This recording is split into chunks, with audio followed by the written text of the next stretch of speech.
Welcome to Behind the Muscle podcast. Today's guest is a prep coach and trainer. Today's guest is Watty Watkins. Watty, welcome to the podcast. Hi, how are you? I'm doing awesome, my man. We're going to just kind of jump right into it. I got a couple of questions I like to start each podcast off. So the first one, Watty, is who are a few of your favorite bodybuilders of all time? Favorite bodybuilders of all time, probably that I mean, because I know some of these guys. I mean, obviously Phil Heath, because grew up together, and he has an amazing physique. I also firsthandly know his work ethic, and he trained smarter and harder, and he was like kind of the old school homage to the new school, so it was pretty cool to watch. Probably Lee Priest, just because he was shorter like me, and he was down on the other side of the world, and he was one of the freakiest people, probably pound for pound and height wise and everything. And he was under like around 205 and still battling in the top 6 when it was just open. And then I think, I mean, there's so many, because like Momo, he's a shorter guy, and like what's his name, Danny Padilla. I like short guys, so because I'm a small short guy, I'm 5'4", so it was always that. I mean, I love the Ronnie Colemans and the Dory Gateses. I was always inspired by all those guys, and Gary Stridham, and Vince Cunniford was another short guy, and so there's so many. I think I just drew from a lot of those guys, and then like Flex Mueller, when I first saw him win the Cal State back in '93, I think it was, against Phil Hill and all those guys. That was something so amazing. And I thought he'd make it pro, and then he goes against Kevin Levrone, and then goes against Mike Matarazzo, and those guys were amazing. So I started the sport in '89, so it was like all these guys inspired me. Yeah, love it.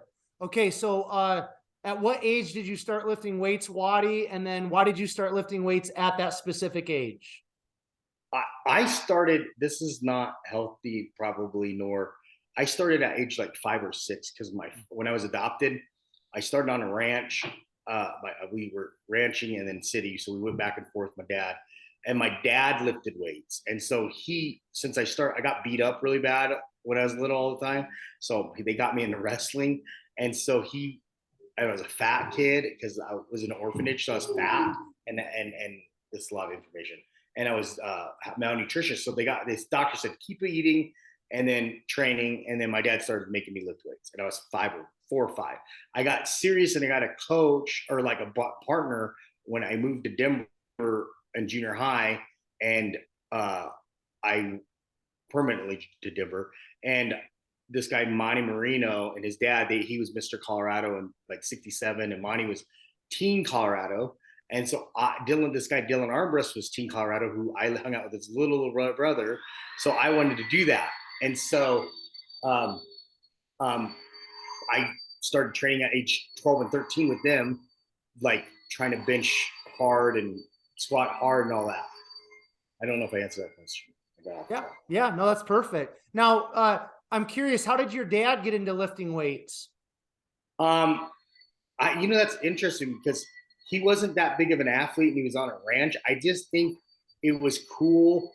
Like, there were certain guys doing it. And so I don't know, probably back in the 1940s, and my dad was really old. So I don't know how he got into it, but he was a built little Irish guy. My dad was like just a stout little dude. And so I just remember he didn't do a lot of movements. He had an old DP bench with the seat concrete in him, and he would put all the weights on, just push it overhead like a few times. And I don't remember him doing too much. And then later on, he worked for Coors Brewery, and they had a wellness center, so we always went over there. But I don't know how he did it, how he got into it. I just know that when I got adopted, he was doing it, and he was a really hard ass on me, so he made me do it. Okay, perfect. Okay, so you kind of already mentioned, like, just in passing, that you were in an orphanage and you were adopted. So talk a little bit about like your childhood, your backstory a little bit, so that we can just better understand, where you came from, Watty, please. I was adopted I don't know where I was born. I don't know my birth date. It was all assigned. That was back in the time when I think there was a lot of conflict over there in the Pacific area. We all got brought over from many different areas, different countries, and back then in the probably 70s, 80s, they didn't have a good like network computers and stuff. So I think one of the orphanages burnt down, so everything was lost. And then so there was, I know there was a thousand, like I heard, because the nuns that took care of me lived like right down south from me. Um, they said that they went through Hawaii and they were like 20-year-old nuns, five of them. There was over 1,000 babies on this big, huge carrier. They went to Hawaii. They had to remove all the babies singularly off, then back on, and then they went from Hawaii to San Francisco, to Orphanage there, to Boulder, Colorado, to Denver, Colorado. All the babies throughout that time would get adopted and stuff. So I got picked up sometime during the fourth movement, and then we moved to Ray, Colorado, and Denver, Colorado. My dad was a rancher. My mom was a farmer and rancher, and then he became a brewmaster, worked for Coors. There was more opportunity, obviously, in the city. Came here. That's where I started. I mean, that's where. Yeah. Wow. Okay. Now, in terms of your childhood growing up out there in Colorado, did you play sports? Like, talk a little bit about, your sports, schooling. What were you like as a younger, kid? So I started wrestling at the age of 4. I was a little bit 4. I wrestled because I got beat up a lot, as I mentioned, and karate was too expensive. So we started wrestling. Big Italian community out here. They all had their kids in wrestling, so I wrestled. So I kind of my dad didn't have a lot of time, so I just went with them, started wrestling, and then this other guy, Monty Marino, he started me in bodybuilding years later. And by the time I was really good, I started getting really I guess like being blossoming around age 8, and then by age 10 I'd won a bunch of regionals, bunch of nationals, like went to cadet nationals, all this stuff, junior nationals. And then I was state champ, all American, went to University of Oklahoma, University of Wyoming, wrestled, tried out for the Olympic team, got my butt kicked. I think I was 7th on the ladder in that tournament. And then started fighting. I played. I'll now back up. Then I was a 3-sport athlete in high school: football, track. I did powerlifting. Was a state champ there. State champion team. State champion in bodybuilding 1989 and 90. Jeff Taylor, our chairman, was actually his first year being chairman. That was when switched from AAU over to NPC. That was a long story in the 80s and 90s, and then did a bunch of other things. So like weightlifting's always been in my life, and I didn't even know why. It just because everybody around me did it.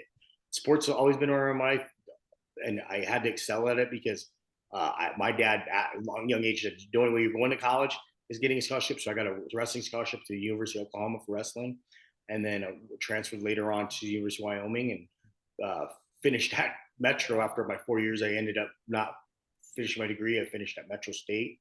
And then I studied, obviously kinesiology and bio and nutrition because I was dieting. That was the reason why. The only reason I started was because first off, we worked on a ranch. So I knew a lot about produce and cattle and beef and pigs and stuff.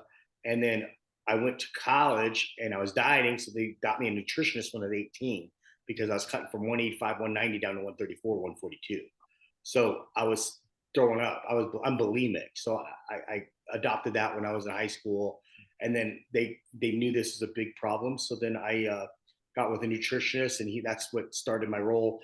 I trained under lifting wise under Jim Lathrop and Joe Jurassic. Joe Jurassic was at the Oklahoma. Oklahoma was a top perennial football school. Joe Jurassic was at Georgia Tech and came over to Wyoming. They won the national championship. So I trained under 2 great football coaches.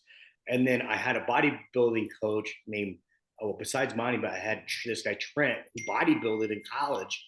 And he was one of our coaches. So he kind of got me in that. And that was just kind of my pathway. Later in life, like I obviously, because I've known you for a while, but like I have different companies. So I did ongoing education and and construction management, leads build, green building, all that. So education and just became an ongoing thing. But in college is when my health and fitness started, and then right away I got into um, a job with Better Bodies. It's not the clothing line, it was a gym, and then got into a job with EAS, Experimental and Applied Science, when I was really young. Actually, I worked for Metarex. I'm sorry, I worked for Metarex first. That's when Bill Phillips was over there, and there's a girl named Denise Jopek, and I worked warehouse. I was a kid. I was a teenager. And then I know Bill started, and that's why I went to EAS, because he left. He was like the whole entire general manager of the warehouse. And he had started EAS, Center of Applied Science, in Boulder, Colorado. So then I went over there later on as the call center, and that they actually, the ones that first made you, Better Bodies made you get my first certificates when I was like young. And then they made you do a nutrition supplement, because you're on the phone with all these clients that you were selling supplements with. So that was a teenager. It's crazy. Cool. Yeah. Yeah. Okay. Now I want to ask you something about you. I want to ask you about something that you mentioned. You said that you're bulimic. Will you talk a little bit more about that? Because I think that will be something that will hit home with some people. Yeah. So, and I do talk about this with a lot of males, because I became bulimic when I was 14 years old. I remember I ate a bean burrito. I had to make weight. I had a dual meet Thursday. I made weight, but we had a Saturday tournament, which all wrestlers know what I'm talking about. It was a Thursday or Friday, and then you had to make weight again on Saturday for the tournament. Well, I wrestled 135, and I cut pretty heavy for a kid. I was like 160. So I'd get down to about 148, and then cut the rest off hard. Well, I ate these 2 bean burritos, and I was like, damn, I got on the scale, and I was up to 144 or something like that. So 9 pounds over. And everybody's talking about pulling the trigger. So I was like, I'll try. And so I remember we had the dual meet. There's a door. I opened the door, and I sat outside the door under the cement. The janitors probably hated me. And I just tried to puke for like ever. And it came up, unfortunately. Worst thing that ever happened to me. It came up. I went on the scale, and I was like maybe 4 pounds over. And I was like, oh my God, I'm almost there. I'm going to sleep off 2 pounds. I'll be 2 pounds over. I'll walk off a pound. I'll only have to lose a pound that day. It was the worst thing that could have ever happened to me, because I got the taste of the burrito in my mouth. And then I got the sensation of getting that and then getting out of it. So it became different as I went through bodybuilding though. So I was bulimic in bodybuilding. It's weird. But like when I did it for wrestling and fighting, it was just to manage a control weight thing. It had nothing to do with how I felt about myself or anything. It was about making weight. And I wrestled all the way till I was 30 some years old. 38 was my last match. I lost this thigh. I've had 3 cornea transplants. I fought in a time when there was no weight divisions. Headbutt came. So there's like, I was a horrible boxer. I got beat up a lot. But anyway, so I used to do it to make weight. Okay. That was a control factor. When I got in bodybuilding, and what was weird is I was never like a shredded Asian, which I always made fun of that. I was a fat, chubbier one. So I thought maybe I had island blood. I could get really fat, huge, like 230, 240, and I'm fine. But I was never that skinny guy, ripped like my Jeremy Wendy and those guys. I mean, even though they look so cool and their skin's thin, I had to work for that stuff like really hard just to be like 16% body fat. So then as I got into bodybuilding and I did my first show in high school, and then I wasn't that ripped, but I was good enough to win it. And then I got into later in the 20s, when I did like real body, but I don't know if it's real body, but I did bodybuilding with anabolic steroids and stuff like that. Then I loved the look. I was like, oh my God, I kind of look like the guy like in the magazine. I remember Stan McQuaid was like a big inspiration to me as an Asian bodybuilder, and Coach Handeka and Pat Masudo and all these guys. And I was like, I didn't look like them, but whatever. I was like, wow. And then it became an image thing. I started throwing up because of an image thing, because I didn't know how to control myself on overeating, on cheat meal or refeeds. And I didn't want to not look that way. I'd go to the mirror. I wouldn't even stop looking at the mirror. I'd walk by it and I wouldn't look. If I was off season or something, I just wouldn't look at the mirror. And it was crazy because the bulimic stuff became different. And so I address that with a lot of wrestlers now. I got a lot of wrestlers on my team, like some of the U.S. wrestling. I trained Les Duchess. He runs he's the director of the U.S. wrestling. Hayden Zomer was on my, he's the World Cup champion this year. Tons of guys, fighters on the team. And I address that because it becomes a problem. And then I address a lot with the men bodybuilding because I got a lot of guys that will pull the trigger.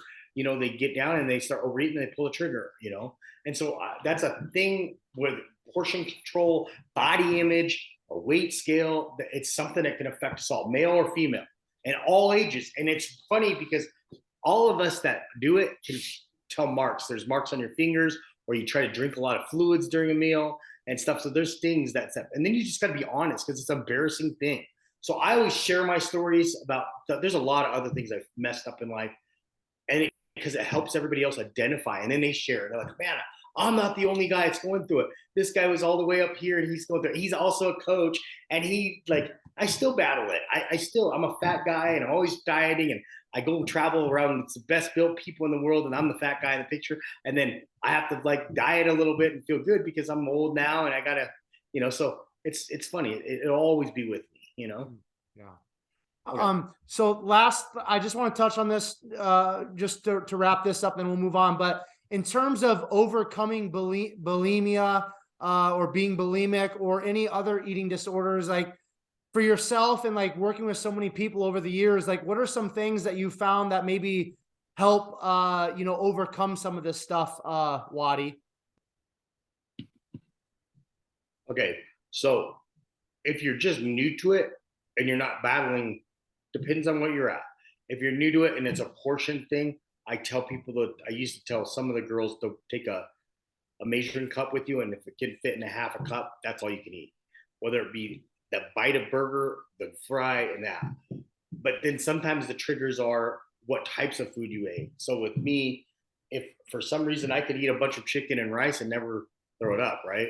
But if I ate a burger, which is just a bitter, and it could be the same calories, in my brain I couldn't get it out, or I eat a piece of chocolate or something weird, and I'm trying to not break my diet, it just triggers something. So you got to watch your triggers. And I think everybody with it, it's just like alcoholism and anything. It's something that triggers you. Although alcoholism is a disease, I think more is the idiosyncrasies with this is more mental. But with me, I just watch, and I even have to tell my wife or people around me like, hey, don't let me eat, or let's not go to this party, or stop me from doing stuff, because I can eat a lot.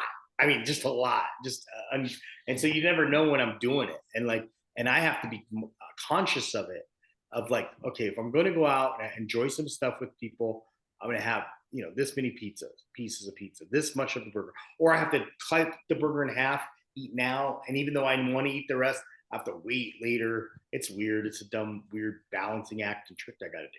And I got to watch drinking, because I drink a lot of diet soda, which I'm not supposed to, but I drink a lot of diet soda for my sugar craving, because obviously when you get these insulin spikes and all that, that's why you do that stuff. It's because of that sugar craving. So you got to watch that stuff too. Right. Okay. Now we're on a little bit of a time crunch, so we're gonna speed up a little bit. Now, you started competing in bodybuilding as a teenager. Now, talk about kind of like once you kind of crossed over into the enhanced side, and like what were you like in terms of your mindset of how far you wanted to take bodybuilding? Like, did you want to try to be a pro? Like, talk about that, and then walk us through how you kind of transition into coaching, please. So like when I started, I was a natural bodybuilder, and then when I ended, I was a natural bodybuilder. And there's this, and what I'm talking about is I started when I was 14. Obviously, that's a teen. I won the sophomore, and then juniors, and then we go to senior, and then I stopped, and then everybody's going to teen nationals and stuff like that. And then I did powerlifting, so everybody's doing the nationals there. So I did all the state meets there and all that stuff. So that was natural. And all you did, I really didn't know enough.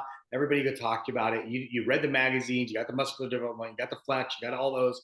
And then if you did get a chance to travel to one of the East Coast or West Coast, because that was the two places you get the most knowledge, when you were fortunate to go, you get to talk to some of the guys and they would tell you. And it was a pretty cool thing when you got that. And then and you just trial and error. You'd get with people that kind of took some nutrition classes and stuff. They might tell you some stuff. So then we went to school. Obviously, you start learning a little bit, but we do stuff extremity, so it doesn't always work. But Then you go to the unnatural side, and what happened was I got done with wrestling, I was fighting, and I lost. I got headbutted. I got cracked by Ron Waterman. He was a UFC champ. He cracked my cornea in half, so I had to go get this cornea transplant, and I was getting fat.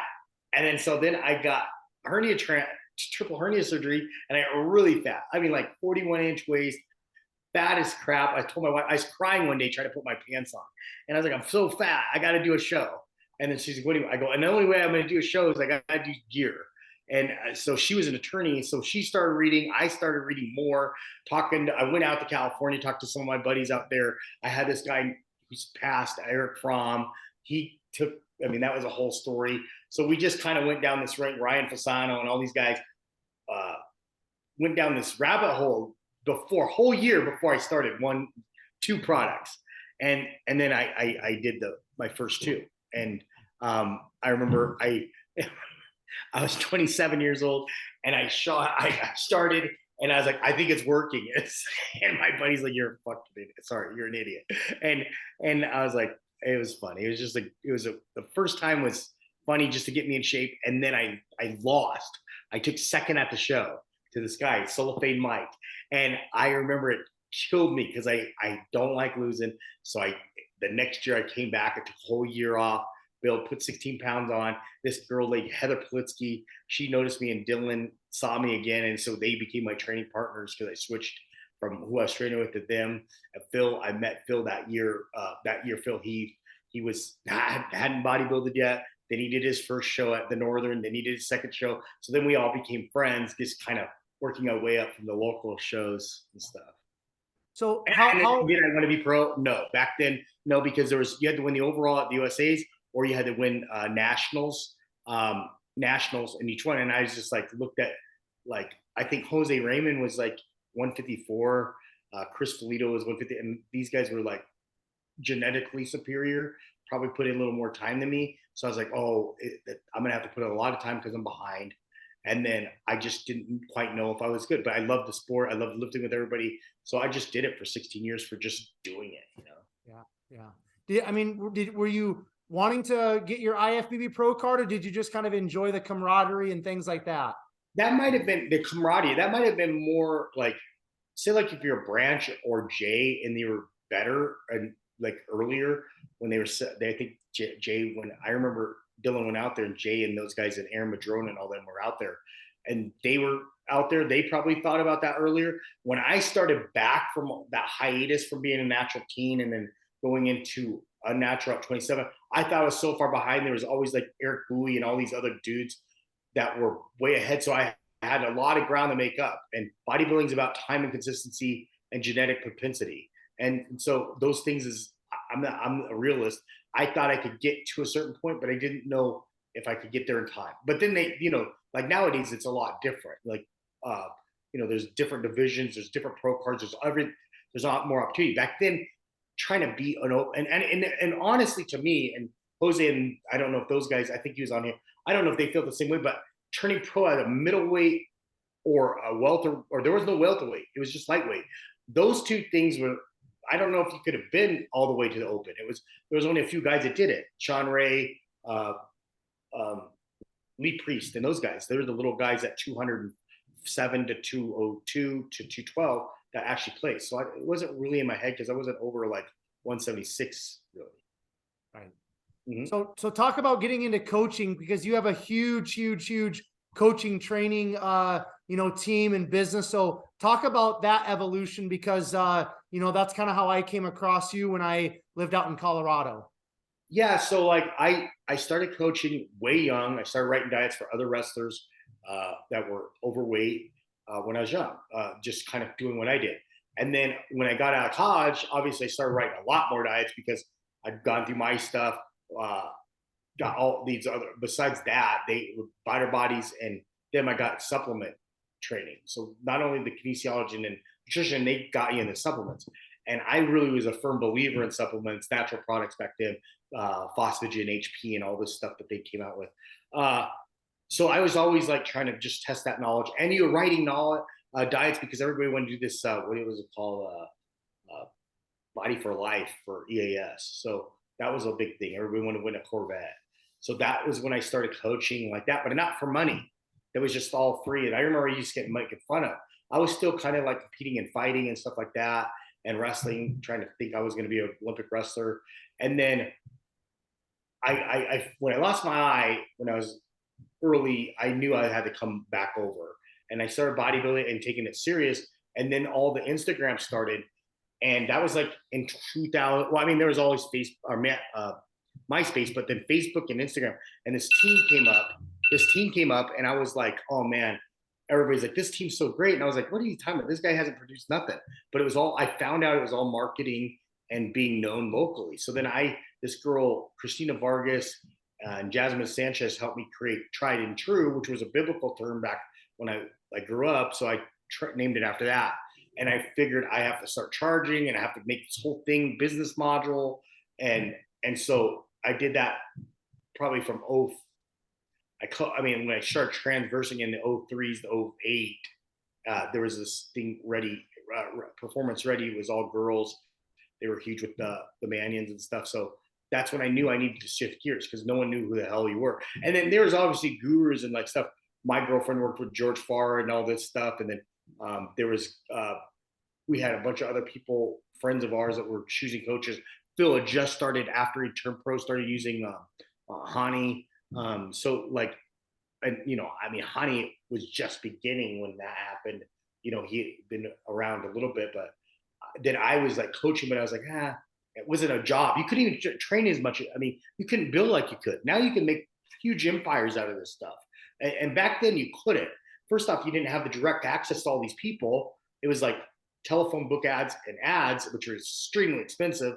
And then if you tried to charge too much, unless you're in California or New York, like Colorado, you're charging way less. I mean, I worked for a big box gym, and like I got $7.50 an hour, and they wanted you to book this whole day, and that went all to the Better Bodies, which I love. Gil, that owned all those back then. He was from Utah. They had hundreds of gyms, but like, yeah, you couldn't make the money you can now. These guys, I got guys on my team that are bigger trainers than I am, and making triple the generated revenue because they're better marketers, and they're better at this. They're better at this space, and I'm very proud of them. But yeah. So I want to talk a little bit about, because it's a great story. Talk about, because you train out of Armbrust Pro Gym there in Denver, which a lot of people watching and listening to this has heard about that because of Phil Heath. But you've been there from day one. Talk a little bit about how you got involved with Armbrust Pro Gym, and just talk a little bit about that story, because it's a good one. So if you don't know, I mean, like the destination gyms and stuff like Metroflex and stuff, that came around during the Ronnie Coleman stuff, and there was Gold's. Obviously, that was a destination gym back in the Arnold and stuff like that. But Armbrust became that next one. But I was a part of it before Armbrust. It was called Colorado Pro Gym. I started going there when I was 13 years old. It was a bodybuilding gym, and this guy Harry owned it. And then I owned the back part, and it became my fighting gym. I got removed out of there by the landlord back then because of the music, and we couldn't type in insulation. So I ended up having to move out of there. Well, later on, we started storing equipment in the leg room. Me and Dylan asked Harry. Harry ended up giving the gym to Dylan. He purchased it, and it became Armbrust Pro Gym. And that was in like 2000, maybe 8 or something like that. I started training people in the same, like for business wise out of there. And we produced, my girlfriend took 3rd at the Olympia and figure. His wife took 2nd at the Olympia, I believe. And Phil took 5th at the Olympia in 1 year. So it put us on the map in Wheat Ridge. Phil took 5th. Heather May French took 3rd in figure. Heather Armbrust took 2nd, I think, in what do you call it? Figure. So then that started us being someone on the map, kind of, I guess. And then I kind of became like good. My friend Kim Odo kind of helped me out navigate the whole circuit of training and stuff. And because you know how to try to diet and train, but then the circuit and the IFBB and NPC becomes a whole new beast that you got to learn. And it's even a bigger beast now, because now there's so much out there. But back then it was like a more smaller knit, and you had to learn the travel and learn the people and learn the idiosyncrasy of how Sandy judges and how Steve Bedge and Jim Raquel was a judge back then, and what they like and what you don't want to go and where you want to go. And was a cool experience learning that stuff. So that's how the Armbrust started. Uh, Dylan's done an amazing job. It's a world-renowned gym. He's an actual bodybuilder that buys equipment for bodybuilders. So there's always new pieces. The Pinata there's 2 new pieces there. So he's always just trying to push it. And then there's all kinds of new people that come in that like I remember everybody mad about influencers when we started getting them. We had, I coached Steve Cook and Summer Rae, so they were before influencers. Then they became influencers. Well, then we had this like David Lake come in, and I coached Dylan McKenna, and these guys came in. Everybody, they're young, like we're now in our 40s and they're like 20s and they're big. And who are these guys to be all famous? But they became the part of the culture of Armbrust, and Armbrust now, has those, and you have to integrate. I know everybody hates each other, or whatever, dislikes each other, but it becomes a culture where you got to integrate both things because that's the future, and there'll always be lifting. That's the bond. The iron bond is lifting, or health, not even lifting. Maybe it's bands where we don't like, or maybe it's whatever kind of training, but the lifting part or health becomes the bond, and we just got to embrace each other. Yeah. Do you have like for like when you train people, Watty, do you kind of have like your own training philosophy or the way you like to train people? If so, can you break that down a little bit for us, please?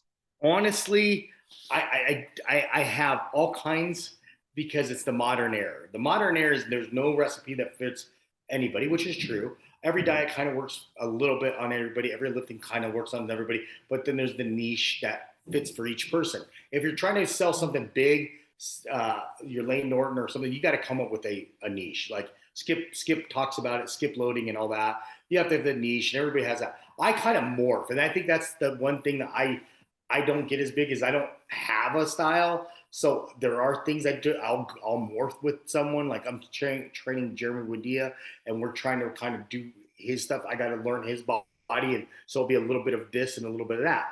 And then there's whoever else is going after the next thing. And so I believe as a nutrition, you got to kind of just go with what the person, because like it is psychological. It's what you can tell them and convince them to do, and then it is what their body will do.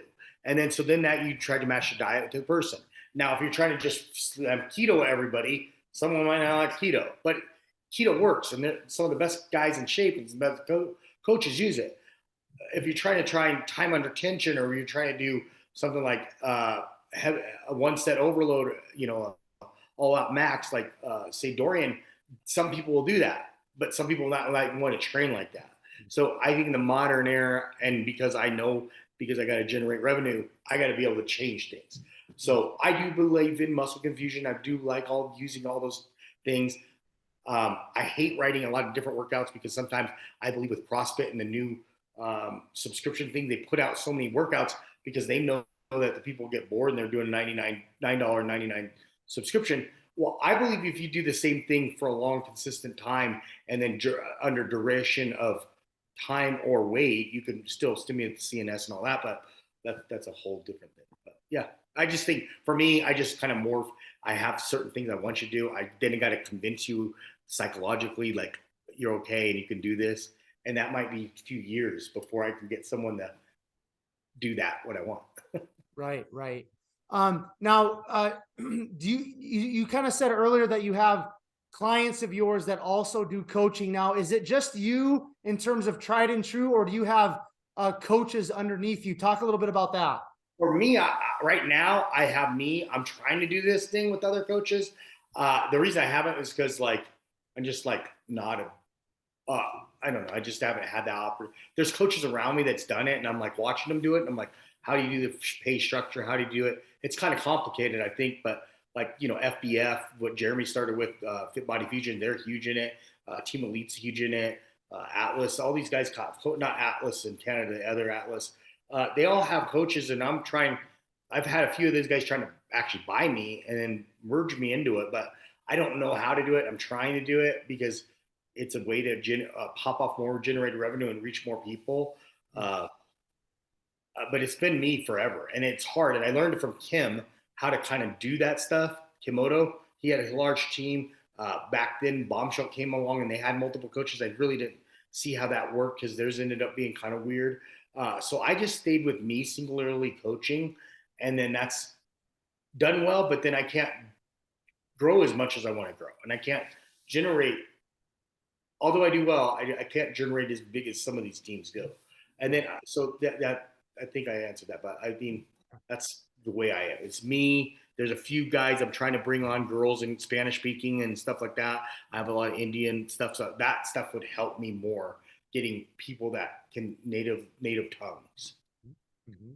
What's the bodybuilding environment like out there in the Denver area? I know Dylan heads up a lot of shows out there. He's the chairman, I believe, of the NPC in that region. He does a great job. Is the bodybuilding scene growing? Is it kind of stale right now? What do you think? So like it's co-chairs Dylan Armbrust and Jeff Taylor. Jeff runs the front office, putting on shows and production. Dylan has his own shows also, but then Dylan's the head of the judging, so they co-chair that. Jeff's been our chairman since 1989. Dylan's been a co-chair for the last 43 years. Um, they, we got a lot of shows. We got a lot of shows for a little state. We have the Branch Warren. We have a few from Dylan, about 9 from Jeff. The shows I've heard nationally are a little down in numbers. And that might be because there's so many nationally qualified. So then they don't feel like they have to do local shows. But the local shows, sometimes they'll pop off great. And then a bunch in Colorado, sometimes they won't. And they'll have low numbers. And I think that's because there's too many, well, there's a lot of people nationally qualified. So if it is growing, it's growing. I don't know. I don't know how to really, because we have more shows than we did back then, but some of the numbers are slim, and then some all of a sudden there'll be numbers that are great.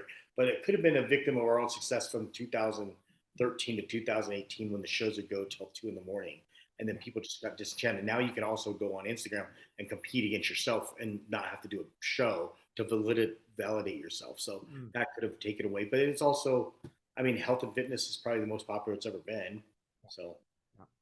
Okay, we're gonna wrap it up here because I know you gotta go train somebody. I do want to ask you just to kind of give some value to the listeners and people that are gonna be watching this, Watty, because you've worked with so many people and have so much knowledge and experience within fitness and bodybuilding. What's kind of like one of the biggest, I guess, maybe issues or health issues when somebody comes in and seeks your advice or wants to hire you as a coach? What are some of those health issues? What are some of the major ones that you see? And what do you think could be done to maybe mitigate those health risks or issues or kind of help people out that are maybe struggling with that right now? In bodybuilding or just like transformation? Let's just go with bodybuilding right now. Okay, so when bodybuilding, I mean, usually if you're talking to someone coming to me that's a beginner, there's a multitude of issues that would be, and it's mainly just habitual. It wouldn't be health oriented inside because usually they're younger, so they should be fairly healthy. If they're not, obviously we always get, I mean, not all of them, but a lot of guys go get blood work nowadays. It's huge. It's a big factor that we can do and use as a tool. But usually it's like habit, because like 20-year-olds and stuff, sees Bumstead and all these Jenny Dory and all these guys. It's not, they're like, I want to be them. And they're pretty healthy, kind of already living a lifestyle and stuff. When it's older, it's like insulin resistance. It's pre-diabetic. Some of them. It's progesterone problems with women and stuff like that. So when you're talking about masters, has become a huge thing in our sport because they have the disposable income and there's a lot of shows and stuff like that. So you got a lot of guys in their 40s and 50s picking this up. So there might be a bunch of underlying issues with food and things like that. So those are the things that would happen when I see it. Now, if you do have that as 20, balance that out. Obviously, my acronyms don't have MD behind them or MP. So I do use those people to help out guide through that. Okay. But, you always resort back, especially like you see all the news now, you always resort back to your medical providers when it comes to huge health issues, endocrinologists and stuff like that. Yeah. Okay. Last question I've got for you. You kind of mentioned that you have a lot of other businesses outside of just coaching. How important is it for somebody that wants to get into coaching, somebody who wants to be in fitness and bodybuilding? How important is it to maybe not have like a backup plan, but to have other revenue streams coming in outside of just the fitness and bodybuilding coaching and things like that? It depends. Like if you're like my buddy in Dylan McKenna and say some of these guys, college eating girl, clean eating, and some of them, they went wholeheartedly into one direction and they've killed it, knocked it out of the park. And like laser focus, sometimes you can't do a multitude of things. You got to focus on one. With me, believe in like the fist of, having 5 things in there and it makes a fist and you can do a lot of damage with it in case the industry. I went through 4 recessions, one great recession. So I know how industries and disposable income can change. So I do, traffic lighting and street signs. I do trucking. I ship cars all over the country. I have a hormone clinic. I have the app. I have a construction company just doing hazmat. Well, I do, all kinds of things restoration wise. And then I do the training and nutrition. Everybody's like, oh, how do you do all that? I get great people in spots that they need to be, that are experts in that stuff, and they help me guide those things. If you get the right person in the right place, you never have to worry about anything. I believe that you don't ever, credentials are one thing and education is one thing, but when you do something, you need the right person. So that right person might not have the right credentials, but he's right for the job. And that's what you got to worry about when you do it. And everybody can argue about that. But if you don't get the right person for the job, and they have a lot of credentials, you will never get the information you need. So therefore, you can't be as hands off. I can go run, go train, go to these shows, know that the light going to get put up, the truck's going to be delivered, the clinic's not going to fall apart, and stuff like that. So you do need the right people. Great. I think we're going to end it right there, Watty. Before I do a quick outro and I let you go, why don't you give us your Instagram? And if somebody wants to connect with you in terms of coaching, what's the best way to do that? Instagram's Watty, Watty, WATT01 on Instagram. And then TNTfitforlife.com is our website. Reach out, or, I'm always around. That's it, basically. Cool. All right. Well, Watty, thank you so much for coming on. We'll have to maybe get you on again and get into some more of those old school stories. Does that sound good? Awesome. It was great speaking with you again. And you've done a wonderful job building this up. Yeah, thank you. I'm going to do a quick outro, then I'll let you go, okay? Okay. All right. All of you are tuning into another episode of Behind the Muscle Podcast. I just want to say thank you so very much. If you guys have not done so already, please make sure you hit that subscribe button in regards to Behind the Muscle Podcast on YouTube. Also, take this episode with Watty, share it on your Instagram stories. Make sure you tag Watty, tag Behind the Muscle Podcast, so that we know that you listened specifically to this episode and found great value in it, in which I know you did. And then finally, I will leave you all with this. Remember, behind the muscle, there's always a story. We'll catch you guys later.